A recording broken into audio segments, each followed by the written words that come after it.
Imagine a community where environmentalists in industry, elected officials and the media, educators and parents, small business people and regulators work together to create and implement solutions to environmental problems and natural disaster preparedness. That's not a fantasy.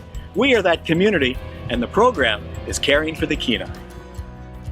Yeah, I've been teaching at this small school in Alaska for about 14 years, and about 10 or 12 of those years I've been implementing Caring for the Kenai in my classroom. I found that the benefit to my students is that it brings science alive. One of the challenges to me as a science teacher is really figuring out how to bring intangible concepts, to bring them to life in demonstration or other ways for my students. But that challenge is really met in Caring for the Kenai. When my students see the question, the prompt, what can I do, invent, or create to better care for the environment on the Kenai Peninsula, or to help improve the area's preparedness for a natural disaster, and it becomes less an imaginary picture of molecules in motion and becomes more a question of how can I put my own hands to the purpose of caring for the environment around me.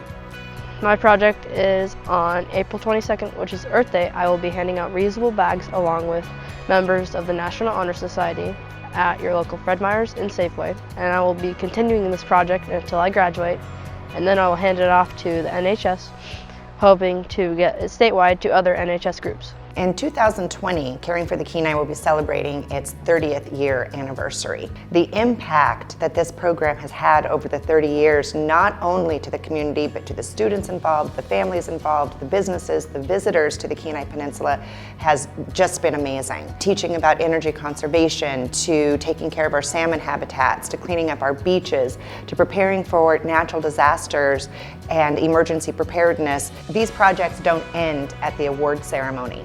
These projects are implemented into the community and continue to have a long-lasting impact. My Caring for the Kenai project is the lettuce tower. I came up with this idea because I want to decrease the amount of imported foods being put into the Alaskan diet or the school lunches. The chemically treated lettuce that people are consuming are being imported from places like Mexico, and they're treated to have a longer shelf life. I wanted to make it possible so that people could have fresh lettuce all year round, so I came up with the lettuce tower. Caring for the Kenai engages the best and brightest minds of the Kenai Peninsula Borough School District. It's not just a contest, it produces real-world projects that preserve and improve the environment and public safety of this extraordinarily beautiful state. Further, it continues to develop the innovators and leaders for the success of our businesses, our government, and our community. My Caring for the Kenai project was designing and creating a video game for elementary school children to teach them that it's never too late to save their environments. I did this by creating a character called Barry the Beluga and put him in the Pacific Ocean, where he could counteract the bad decisions that people were making, like throwing batteries into ocean or oil spills. And he was protecting his environment by getting rid of those bad things, by doing the good things that he could do. Did you know that pollinators are responsible for the reproduction of over 75% of our food crops and 90% of flowering plants? Sadly, these creatures are in decline, but I hope to change that with my project, POP, Promote Our Pollinators. It's designed to educate our community about the importance of pollinators. It is my hope that this project will increase pollinator numbers on the peninsula, benefiting farmers, salmon habitats, and preventing soil erosion. My project includes giving make-and-take presentations at schools, senior centers, the Rotary Club, the Chamber of Commerce, and other community events.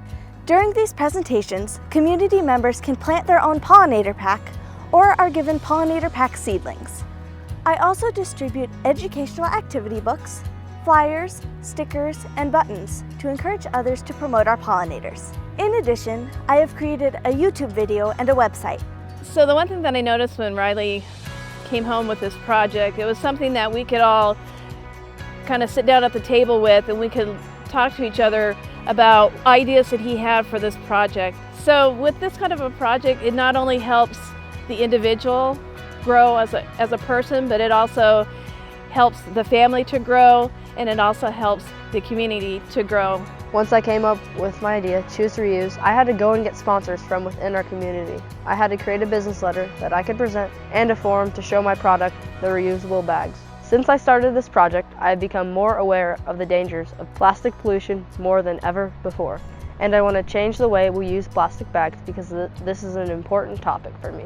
Caring for the Kenai has allowed me to seek community support to make a positive change in our community. As an educator, I can recognize firsthand the value of collaborative efforts in the classroom. The great thing about this contest is that it provides a different kind of collaboration. Rather than students collaborating with the ideas of other students, students are now collaborating with professionals in the community, professional scientists, professional folks involved with government and administration, professionals who are doing the work in the community who can actually reflect on the student's problem and actually fine-tune it.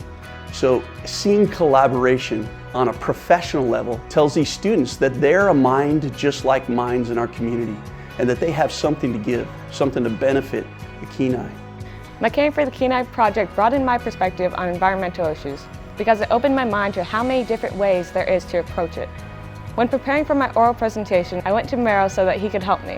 While he was helping me, he told me that my project was one that was unique, one that he hadn't seen in the past 28 years. So that broadened my perspective on saying there are so many different ways that people can help the environment. There's so many new ways that people can come up with, and waiting to see that in the future. The next step for the Caring for the Kenai project is to take it national. It has been such an amazing opportunity for the students here on the Kenai Peninsula with such amazing impacts on the community that it just needs to grow. The goal for the Caring for the Kenai project is to take it into Caring for My Backyard, to where it's integrated or can be integrated into communities across the United States. Students here on the Kenai Peninsula have been recipients of 6 environmental presidential awards. Just think what we can do with a national presence. It's cool that Caring for the Kenai allowed me to help and invent and create to make a difference here in the Kenai. Well, there they are. They'll have to have an idea in the next couple of years on how to preserve that river for the next generation.